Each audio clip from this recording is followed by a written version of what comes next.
Hai, Assalamualaikum warahmatullahi wabarakatuh. Bertemu lagi di channel YouTube sederhana saya ini. Jadi untuk kesempatan kali ini, mari kita membahas tentang soal UPPPG untuk PGSD tahun 2021. Dan ini merupakan bagian keempat. Nah, seperti video sebelumnya, tentu video kali ini memiliki beberapa catatan yang perlu teman-teman perhatikan. Nah, catatan yang pertama ini soalnya terdiri dari 10 soal. Kemudian materinya lebih ke fokusnya ke penelitian tindakan kelas atau PTK, dan ini merupakan salah satu dari kisi-kisi UPPPG PGSD tentunya. Dan tidak lupa mari kita berdiskusi karena mungkin ada beberapa kesalahan nanti penjelasan atau kunci jawaban yang bakalan saya sampaikan. Oke, sebelum kita lanjut ke soalnya, izinkan saya sedikit promosi bagi teman-teman yang tertarik tentang beberapa kumpulan dari file-file yang saya sudah siapkan di laptop. Itu baik berupa kisi-kisi, kemudian ada soal dan kunci jawaban, ada soal dan pembahasan, dan ada soal pengayaan, dan di sini sedikit bang soal PPG tahun 2017. Nah, ini ada beberapa isinya supaya teman-teman tahu kira-kira isinya apa saja. Nah, untuk folder yang soal dan kunci jawabannya ini isinya adalah soal latihan mulai dari bahasa Indonesia, IPA, IPS, matematika, pedagogik, FKN. Nah, untuk bagiannya ini hanya beberapa soal, kemudian ada kunci jawabannya tanpa ada pembahasan. Nah, sedangkan untuk folder yang soal dan pembahasan, tentunya di sini ada soal, kemudian ada pembahasannya. Jadi filenya itu berjumlah 12 file. Kemudian untuk soal pengayaannya di sini ada pengayaan untuk bahasa Indonesia, ada IPA, IPS, matematika, dan PPKN yang perlu teman-teman pelajari juga. Dan tidak lupa kalau teman-teman yang berminat, ya cukuplah maharnya cuma 25.000 doang. Semoga teman-teman berkenan, dan apabila teman-teman berkenan boleh menghubungi nomor WA ini ya. Oke, kalau teman-teman belum sempat membuka nomor WA atau belum sempat membuka WA, teman-teman boleh mengklik link di bawah yang sudah saya siapkan. Mari kita bertemu di beberapa media sosial yang sudah saya siapkan di link di bawah tersebut. Oke, kita lanjut saja ke soal berikutnya. Untuk soal nomor 1, kita model rancangan PTK terletak pada alur pelaksanaan tindakan yang dilakukan. Hal ini sekaligus menjadi penanda atau ciri khusus yang membedakan PTK dengan jenis penelitian lain. Adapun alur penelitian tindakan yang dimaksud adalah A. Observasi, refleksi, perencanaan, pelaksanaan tindakan. Yang B adalah refleksi, perencanaan, pelaksanaan, tindakan, observasi. Yang C adalah perencanaan, observasi, pelaksanaan tindakan, refleksi. Yang D adalah perencanaan, pelaksanaan, tindakan, observasi, dan refleksi. Nah, untuk soal nomor 1 ini kira-kira alur yang tepat untuk PTK itu yang mana? Oke, jadi untuk soal nomor 1 ini jawaban yang tepat adalah yang D. Di sini sedikit uraiannya. Jadi PTK itu memiliki 4 tahap atau 4 alur ya. Jadi alurnya itu kita gunakan adalah model Kurt-Lewin yang menyatakan bahwa dalam satu siklus itu terdiri dari 4 langkah pokok. Yaitu yang pertama adalah perencanaan, kemudian yang kedua adalah aksi atau tindakan, yang ketiga ada observasi, dan yang keempat tentu ada refleksi. Nah, oke, kita lanjut ke soal nomor 2. Untuk soal nomor 2, diketahui dari hasil akhir tes siswa memiliki rata-rata 57,5 dari KKM 65 dan ketuntasan kelaksikal memperoleh 39,1% dari 85% pernyataan lulus. Hal ini disebabkan karena pada saat siswa mengerjakan soal dari kelima soal yang mencakup 5 indikator berpikir kritis, hanya mampu menjawab indikator 1 dan 2 saja. Maka perlu disusunlah suatu perbaikan tindakan lanjutan. Pernyataan tersebut bagian dari PTK pada tahap A. Perencanaan, kemudian yang B adalah pelaksanaan, yang C adalah pengamatan atau observasi, sedangkan yang D adalah refleksi. Nah, kira-kira untuk soal nomor 2 ini jawaban yang tepat yang mana? Oke, jadi untuk soal nomor 2 ini jawaban yang tepat adalah yang D, yaitu refleksi. Nah, ketika kita melihat soal nomor 2 ini sepertinya menggunakan IC ya. Nah, menggunakan IC kemudian hasil persen yang diharapkan itu tidak memuaskan. Jadi ini banyak siswa yang tidak tuntas, dan tentunya untuk memaparkan hal tersebut adanya di bagian refleksi, karena di refleksi itu kita bakalan memperbaiki kualitas pembelajaran kita pada saat kita melakukan penelitian. Oke, di sini ada uraian tentang tahap refleksi. Jadi tahap refleksi itu di sini dalam kegiatan refleksi ini dilaksanakan ketika kolaborator, maksudnya adalah teman sejawat yang mengobservasi kita ketika kita melaksanakan penelitian. Ini sudah selesai melakukan pengamatan terhadap penelitian pada saat melaksanakan pembelajaran. Kemudian berhadapan dengan peneliti untuk mendiskusikan hasil pengamatan dalam penelitian, melakukan implementasi rancangan tindakan. Inilah inti dari penelitian tindakan, yaitu ketika kolaborator mengatakan kepada peneliti tentang hal-hal yang dirasakan sudah berjalan baik dan bagian mana yang belum. Dari hasil refleksi dapat digunakan sebagai bahan pertimbangan dalam merancang kegiatan siklus berikutnya. Dan untuk soal nomor 2 ini tentu pasti ada siklus 2 atau semoga tidak ke siklus ketiga, karena kita bisa lihat dari hasilnya ini tentunya akan mengadakan yang namanya siklus berikutnya. Oke, kita lari ke soal nomor 3. Untuk soal nomor 3, salah satu upaya guru dalam melaksanakan langkah-langkah perbaikan pembelajaran yang telah dirancang melalui pendidikan tindakan kelas, antara lain yang A adalah guru meyakini ada masalah dalam pembelajaran selama ini yang memerlukan peningkatan. Yang B, guru mengevaluasi kembali rancangan mengatasi kelemahan yang ada. Yang C adalah guru merancang upaya latihan mengerjakan soal-soal untuk persiapan ujian nasional. Yang D di sini adalah guru melakukan introspeksi terhadap kelemahan yang ada dari aspek guru. Nah, untuk soal nomor 3 ini kira-kira jawaban yang tepat yang mana? Oke, jadi untuk soal nomor 3 ini jawaban yang tepat adalah yang B, yaitu guru mengevaluasi kembali rancangan, kemudian mengatasi kelemahan yang ada. Nah, jadi di sini ada sedikit uraiannya juga. Jadi guru mengevaluasi kembali rancangan PTK-nya, lalu mengatasi kelemahan yang ada dan tentunya melakukan tindakan berikutnya berupa penelitian di siklus berikutnya. Sebelum melakukan penelitian tindakan kelas, sebaiknya melakukan hal-hal berikut. Jadi sebelum kita melakukan PTK di siklus pertama ya, jadi hal yang perlu kita lakukan. Jadi ada beberapa langkah-langkah yang perlu kita perhatikan ketika kita melaksanakan yang namanya PTK. Jadi yang pertama itu kita perlu mengidentifikasi dan merumuskan masalah. Yang kedua adalah perlu kita menganalisis masalah. Yang ketiga perlu kita merumuskan hipotesis tindakan. Yang keempat perlu kita membuat rencana tindakan dan pemantauannya. Yang kelima adalah melaksanakan tindakan dan mengamatinya. Yang keenam mengolah dan menafsirkan data. Dan yang terakhir tentu melaporkannya. Oke, kita lanjut ke soal nomor 4. Nah, untuk soal nomor 4 ini ada beberapa kasus ya. Pak Dika mengajar di kelas 5 SD Cinta Damai. Ketika pelajaran berlangsung, siswanya sangat aktif. Suasana kelas selalu gaduh. Suara Pak Dika tidak dapat mengalahkan kegaduhan kelas. Akhirnya, Pak Dika berinisiatif untuk menerapkan suatu model pembelajaran IPA yang dapat mendorong siswa untuk fokus pada suatu kegiatan yang mengasihkan.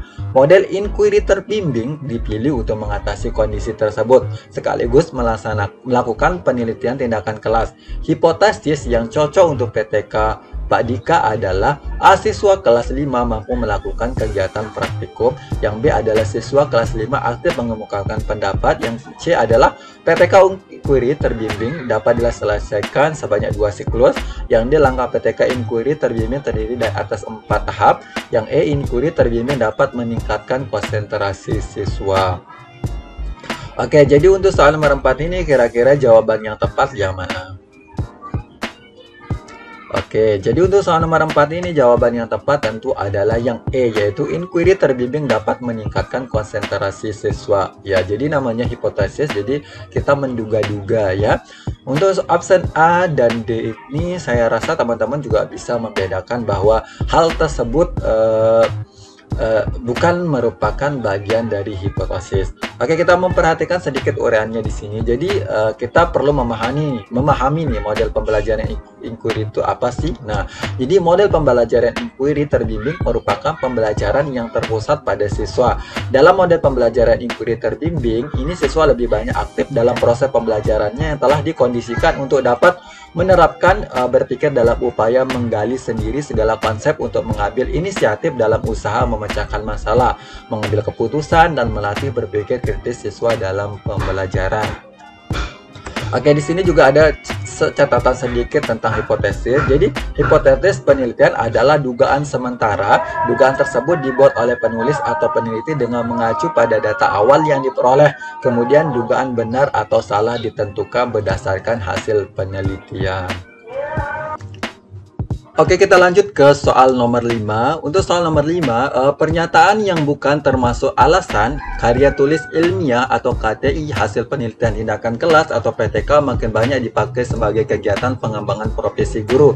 Hal ini karena A. Para guru memahami bahwa salah satu tujuan kegiatan pengembangan profesi adalah dilakukannya kegiatan nyata di kelasnya dan ditujukan untuk meningkatkan mutu proses dan hasil pembelajarannya. Sedangkan yang B, kegiatan PTK harus dilaksanakan dengan menggunakan kaidah-kaidah ilmiah karena hanya dengan cara itu mereka akan dapat mengembangkan profesinya. Sedangkan yang C di sini adalah kegiatan PTK dapat berupa pelaksanaan penelitian tindakan di dalam kelas yang diyakini makin layak untuk menjadi prioritas pada kegiatan pembelajaran. Tindakan yang dapat dilakukan untuk meningkatkan mutu pembelajaran adalah dengan menguji atau menerapkan hal-hal baru dalam praktik pembelajarannya. Sedangkan yang D di sini banyak inovasi baru dalam pembelajaran, terutama dalam praktik pembelajaran. Misalnya penerapan teori konstruktivistik dalam upaya mendukung pelaksanaan kurikulum, memerlukan verifikasi maupun penerapan dalam proses pembelajaran. Sedangkan yang E ini bagi sebagian besar guru melakukan penelitian tindakan kelas PTK wajib dilakukan untuk persyaratan kenaikan pangkat. Nah, untuk soal nomor 5 ini kira-kira jawaban yang tepat yang mana? Oke, jadi untuk soal nomor 5 ini yang ditanyakan adalah bukan termasuk alasan kenapa orang membuat PTK.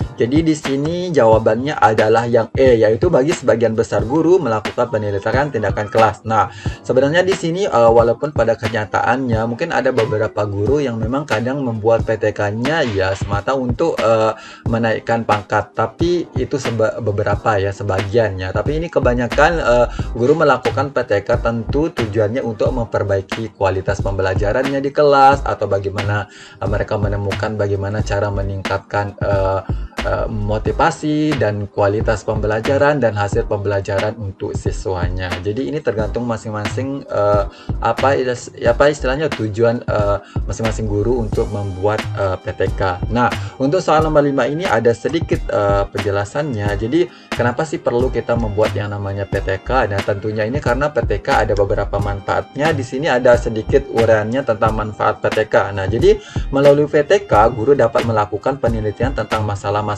aktual yang mereka hadapi untuk mata pelajaran yang diampunya. Guru langsung dapat melakukan tindakan-tindakan untuk memperbaiki atau meningkatkan praktik-praktik pembelajaran yang kurang berhasil agar menjadi lebih baik dan efektif.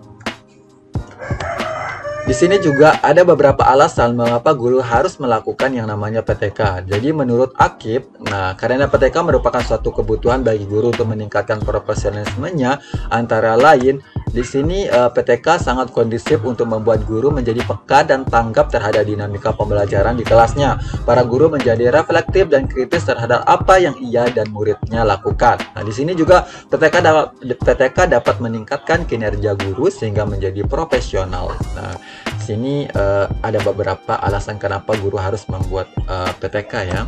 Oke, kita lanjut ke soal nomor 6. Jadi di sini rumusan masalah dalam PTK berikut yang mana yang paling tepat disebut sebagai rumusan masalah PTK. Nah, di sini yang A adalah apakah pengaruh permainan peran dapat meningkatkan keaktifan siswa kelas 5 di SDN 2 Mekarsari. Sedangkan yang B di sini bagaimana cara meningkatkan kemampuan siswa dalam mengajukan pertanyaan melalui metode tanya jawab dalam pembelajaran bahasa Indonesia di kelas 5 SD 2 Mekarsari. Nah, sedangkan yang C adalah mengapa siswa SDN 5 Mekarsari selalu menjadi juara dalam perlombaan nasional. Sedangkan yang D adalah bagaimana cara menggunakan alat peraga yang berasal dari lingkungan sekitar sekolah. Nah, untuk soal nomor 6 ini kira-kira jawaban yang tepat adalah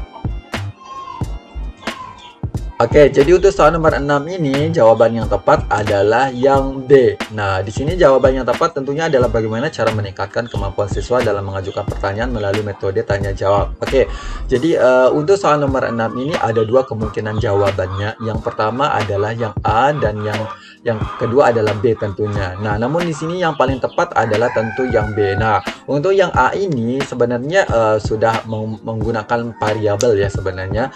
Di sini ada permainan peran. Nah, dari peranan permainan peran. Tapi di sini mungkin yang tidak terlalu rinci yang dijelaskan untuk option A ini adalah kira-kira istilahnya permainan peran ini termasuk maksudnya digunakan di teori mana. Jadi sebenarnya ini kan masih umum nih gambarannya permainan peran ini. Jadi kira-kira teori apa sih yang mesti digunakan? Nah, kalau yang B ini otomatis ini dia menggunakan dua variabel. Jadi ini udah jelas. Jadi tujuannya melakukan PTK, kemudian metode yang digunakan juga udah jelas. Jadi sekali lagi yang B ini lebih tepat karena menggunakan dua variabel yang lebih jelas. Oke, jadi untuk soal nomor 6 ini ada beberapa uraian singkatnya juga. Jadi rumusan masalah adalah tulisan singkat yang berisi pertanyaan tentang topik diangkat oleh penulis. Jadi rumusan masalah memuat pertanyaan yang hendak dijawab oleh penulis melalui karya tulis ilmiahnya. Kata tanya yang dipakai oleh penulis dalam membuat rumusan masalah biasanya adalah mengapa, bagaimana, dan apa. Oke, kita lanjut ke soal nomor 7. Di dalam upaya mencapai tujuan dan sasaran observasi, maka peneliti PTK hendaknya mengarahkan sasaran pokok dan fokus utama selama proses observasi untuk menjawab pertanyaan-pertanyaan berikut. Yang pertama ini, apakah sudah terjadi perubahan di kelas saya? Yang nomor 2, apakah tindakan perbaikan sudah berhasil? Yang ketiga adalah apakah dampak dari tindakan perbaikan yang saya berikan? Jadi pertanyaan yang tepat adalah nomor A 1 dan 3, sedangkan yang B adalah 2 dan 3, yang C adalah 1 dan 2, sedangkan yang D adalah 1, 2, dan 3. Nah, untuk soal nomor 7 ini kira-kira jawaban yang tepat yang mana?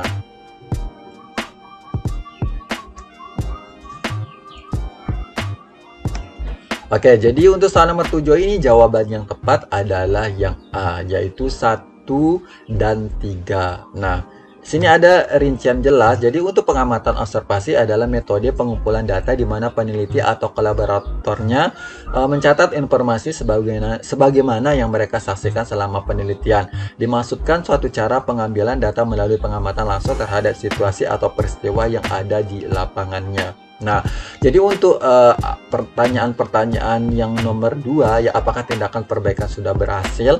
Ini sepertinya ini mengarah ke hasil penelitian atau lebih tepatnya lebih ke arah refleksi. Jadi karena di hasil refleksi itu kan ada beberapa pemaparan tentang istilahnya nilai atau persen ketuntasan dan segala macam. Baru kalau sudah terkait dia dengan refleksi itu baru akan melakukan yang namanya tindak lanjut untuk memperbaiki penelitian berikutnya di siklus berikutnya juga. Nah, di sini juga ada uraiannya juga di sini. Kegiatan observasi bertujuan tentunya untuk memperoleh informasi tentang tingkah laku, keadaan, kondisi atau situasi dari objek yang diteliti. Oke, jadi bagaimana sih cara kita mengobservasi? Dan di sini ada beberapa poin yang sudah saya siapkan untuk cara kita mengobservasi. Jadi yang pertama tentu kita menentukan objek observasi. Nah, nyaman juga penelitian pasti yang menjadi objek observasi yang dominan pasti siswa. Nah, yang berikutnya adalah membuat pedoman observasi atau kerangka penelitian. Tentu ini untuk pedoman itu seperti kayak angket atau instrumen gitu ya. Oke, berikutnya ada menentukan lokasi observasi, kemudian menentukan metode pengumpulan data yang ingin dilakukan, semisal dengan wawancara atau kuesioner. Yang berikutnya adalah menentukan metode analisis agar diperoleh kesimpulan yang tepat. Oke, kita lanjut ke soal nomor 8. Hasil analisis dapat dijadikan sebagai bahan untuk 1. Membuat simpulan dan tidak lanjut penelitian. Sedangkan yang kedua adalah melakukan refleksi untuk membuat perencanaan tindak lanjut. Yang ketiga adalah mengidentifikasi temuan penelitian. Nah, pilih salah satu. Yang A adalah 1, 2, dan 3, yang B 2 dan 3, yang C 1 dan 2, yang D ada 1 dan 3. Nah, untuk nomor 8 ini kira-kira jawaban yang tepat yang mana? Oke, jadi yang nomor 8 ini jawabannya yang tepat adalah yang B, yaitu 2 dan 3, yaitu melakukan refleksi, kemudian mengidentifikasi temuan penelitian. Nah, untuk soal nomor 8 ini ada beberapa uraiannya. Yang pertama di sini adalah kita perlu memahami nih teknik analisa data itu kayak gimana. Jadi teknik analisa data adalah metode dalam memproses data menjadi informasi. Saat melakukan suatu penelitian, kita perlu menganalisis data agar data tersebut mudah dipahami. Analisis data juga diperlukan agar kita mendapat solusi atas permasalahan penelitian yang tengah dikerjakan.